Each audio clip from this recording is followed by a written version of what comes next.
नमस्कार, स्वागत है आपका सी न्यूज भारत में। मैं हूं आपके साथ वैष्णवी। वक्त हो चला है अलीगढ़ बुलेटिन का। इस बुलेटिन में जानेंगे जनपद में किसका हुआ भव्य स्वागत, कहां भाजपा अल्पसंख्यक मोर्चा के पदाधिकारियों ने थाने का घेराव कर सीओ का किया विरोध, और साथ ही जानेंगे समाजवादी पार्टी ने ईवीएम की सुरक्षा की क्यों की मांग। इन सभी खबरों पर होगी विस्तार से चर्चा। अलीगढ़ के थाना बन्ना देवी परिसर में भारतीय जनता पार्टी अल्पसंख्यक मोर्चा के महानगर अध्यक्ष के नेतृत्व में भारी संख्या में पदाधिकारी व कार्यकर्ताओं ने थाने का घेराव कर जमकर प्रदर्शन किया। प्रदर्शनकारियोयों ने आरोप लगाया है कि क्षेत्र अधिकारी द्वितीय ने चेकिंग के दौरान अल्पसंख्यक मोर्चा के पदाधिकारी द्वारा मोहसिन भाई कहने पर उसके साथ अभद्रता कर मारपीट की। इसी के विरोध में करीब 1.5 घंटे तक थाना परिसर में विरोध प्रदर्शन किया गया। स्वयं को भाजपा अल्पसंख्यक मोर्चा का महानगर उपाध्यक्ष बता रहे आमिर जैदी ने आरोप लगाया है कि एक दिन पहले रात को इलाके में चेकिंग अभियान चल रहा था। इसी दौरान उसके साथी को रोककर गाड़ी के कागजात मांगे, जहां आमिर जैदी ने क्षेत्राधिकारी बन्ना देवी से ये कहते हुए गुजारिश की कि मोहसिन भाई आप देख लीजिए, बस इतने पर ही अभद्रता कर दी। वहीं प्रदर्शन को लीड कर रहे अल्पसंख्यक मोर्चा के महानगर अध्यक्ष इमरान अली ने बताया कि क्षेत्राधिकारी द्वितीय मोहसिन खान द्वारा पदाधिकारी आमिर जैदी से माफी मांगने पर धरना प्रदर्शन खत्म कर दिया गया है। हालांकि इस मामले पर पुलिस ने कैमरे पर कुछ भी बताने से इनकार कर दिया है। भैया क्या समस्या थी जी? क्या समस्या थी कि जो थाने घेराव किया? कल देर रात एक घटना घटी जो मेरे महानगर के उपाध्यक्ष हैं अल्पसंख्यक मोर्चे में, वो डेलीगेट की तरफ से गुलर रोड आ रहे थे। उनकी गाड़ी को रोका सीओ सेकंड मोहसिन साहब ने, और रोकने के बाद उससे पेपर वगैरह मांगे, पेपर उसने दिखा दिए। उसके बाद सिर्फ ये कहा उसने कि मोहसिन भाई, सिर्फ इतना ही कहने पर सीओ सेकंड साहब ने उसको लठिया दिया, बहुत बुरी तरीके से रोड पर ही मारा और जीप में डाल करके ले आए। उसी के विरोध को करते हुए यहाँ पर आज थाना बन्ना देवी घेरा, और हमने अपनी मांग रखी थी कि हमारे महानगर का जो उपाध्यक्ष है आमिर जैदी, उससे सीओ सेकंड साहब माफ़ी मांगे। वो उन्होंने माफ़ी मांगी है, और इसी के उसमें हमने धरने को समाप्त किया। मेरा आमिर जैदी। किस पद पे आप?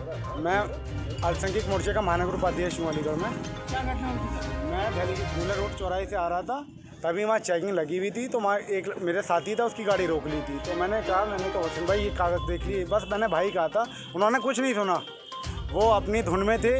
उन्होंने बदतमीजी अभद्र भाषा का प्रयोग करा, और बहुत ही क्या बताऊँ आपको, बहुत ही बदतमीजी उन्होंने मेरे साथ करी। मार पिटाई हुई आपकी? जी। किस तरह से मारा? वो डंडा उन्होंने ले लिया था और बदतमीजी हाथ पैर से मार रहे थे। भाई मामला क्या था? यहाँ थाने पे हंगामा चल रहा है, थाना घेरा गया है, क्या मामला? देखिए, बहुत ही बड़ा दुर्भाग्य है। कल मेरे महानगर के उपाध्यक्ष आमिर जैदी साहब डेलीगेट की तरफ से आ रहे थे, और सीओ साहब अपनी चेकिंग कर रहे थे गुलर रोड पर।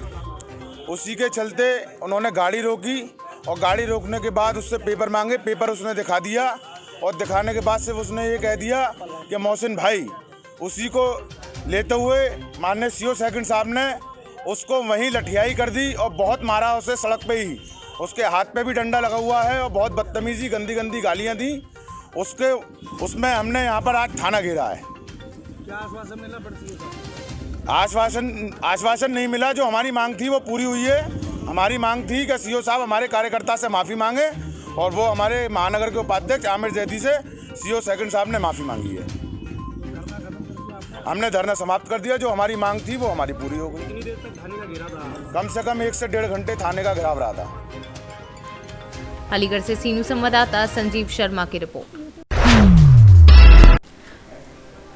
अलीगढ़ समाचार पत्रों तथा समाजवादी पार्टी द्वारा ईवीएम स्ट्रांग रूम निगरानी समिति के पदाधिकारियों द्वारा धनीपुर मंडी परिसर में सुरक्षा मानकों में कमी देखने को मिली है।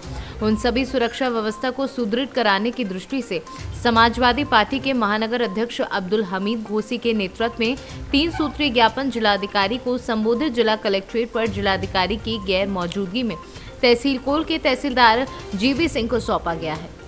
पहली रात से वहां पर जब से ईवीएम मशीनें धनीपुर मंडी में स्ट्रांग रूम में पहुंचाई गई हैं, उसी रात से हमारी टीम वहाँ लगी हुई है। पूरी रात हमारे महानगर के महासचिव मनोज यादव जी वहाँ रहे और सील लगवा करके आए थे, और हमारी पार्टी के और भी अधिकारी हमारे पदाधिकारी रहे। उसके बाद से लगातार दिन रात की ड्यूटी हम लोगों ने अपनी पार्टी के पदाधिकारियों की वहाँ लगा रखी है, लेकिन संज्ञान में आया है कि वहाँ जहाँ ईवीएम मशीनें रखी हैं स्ट्रॉन्ग रूम में, उसके बराबर के एक व्यापारी की दुकान में पीछे से दीवार काटकर उसकी दुकान में चोरी हो जाती है। तो बड़ा प्रश्न लगता है कि किस तरीके से ईवीएम की सुरक्षा हो पाएगी जब स्ट्रॉन्ग रूम के बराबर में व्यापारी की दुकान में चोरी हो गई, तो उन मशीनों की क्या गारंटी है।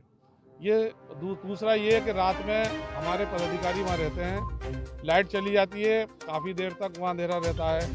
तीसरा ये है कि स्ट्रॉन्ग रूम के पीछे वाली साइड में कोई सुरक्षा नहीं है, और यही कारण है कि व्यापारी की दुकान में दीवार काटकर चोरी हुई है। तो कभी भी स्ट्रॉन्ग रूम की दीवारें भी काटी जा सकती हैं। ये 3 समस्याओं के लिए आज जिलाधिकारी महोदय को हमारे सारे पदाधिकारी पार्टी के ज्ञापन देने के लिए आए। वहाँ सिविल पुलिस के लोग भी हैं, अर्धसैनिक बल के लोग भी हैं। काफ़ी सुरक्षा होने के बाद दीवार कट गई, तो ईवीएमओ की सुरक्षा की गारंटी कौन लेगा। ज्ञापन देने हम लोग आए हैं जिलाधिकारी महोदया को, लेकिन काफ़ी टाइम हमारे यहाँ पदाधिकारियों को यहाँ खड़े हुए हो गया, अभी तक कोई यहाँ ज्ञापन लेने नहीं आया। हमने अवगत कराया, हमारे जिले के प्रवक्ता राजेश सिंह जी ने कई घंटे पहले उनको अवगत कराया, लेकिन हमने 12 लोगों की टीम, तीन लोगों की टीम, 12 लोग हैं 4 शिफ्टों में। 3 लोग हर समय हमारे 24 घंटे वहाँ रहेंगे। भोजन पानी का सब इंतजाम है। समाजवादी पार्टी का कार्यकर्ता इतना मजबूत है कि वो भूखा रहकर भी 24 घंटे ईवीएम की सुरक्षा अगर करनी पड़ी तो करने को तैयार है। ज्ञापन दे के जाएंगे। अभी उन्होंने आश्वासन दिया है कि हम किसी को भेज रहे हैं, किसी मजिस्ट्रेट को भेज रहे हैं। हमारी बात नहीं सुनी जाएगी तो हम ये। अलीगढ़ से सीनू संवाददाता संजीव शर्मा की रिपोर्ट। अलीगढ़ आई नवागत मुख्य चिकित्सा अधीक्षक जिला मलखान सिंह अस्पताल ईश्वर देवी बात प्रकाश जाट संभालते ही डिप्लोमा फार्मासिस्ट एसोसिएशन जनपद अलीगढ़ के पदाधिकारियों ने नवागत मुख्य चिकित्सा अधीक्षिका मलखान सिंह जिला चिकित्सालय अलीगढ़ डॉक्टर ईश्वरी देवी बत्रा का बुके भेंट कर स्वागत किया। मुख्य चिकित्सा अधीक्षिका ने कहा कि हम सभी एक परिवार की तरह कार्य करते हैं, मरीजों की सेवा करते हैं। डिप्लोमा फार्मासिस्ट एसोसिएशन की तरफ से आश्वस्त किया गया कि अस्पताल के संचालन में जिस तरह फार्मासिस्ट पूर्ण निष्ठा से कार्य करता है, उसी प्रकार से आगे भी करता रहेगा। अलीगढ़ से सीनू संवाददाता संजीव शर्मा की रिपोर्ट। फिलहाल अलीगढ़ बुलेटिन में इतना ही। देश दुनिया की तमाम खबरों को देखने के लिए बने रहें सी न्यूज़ भारत के साथ।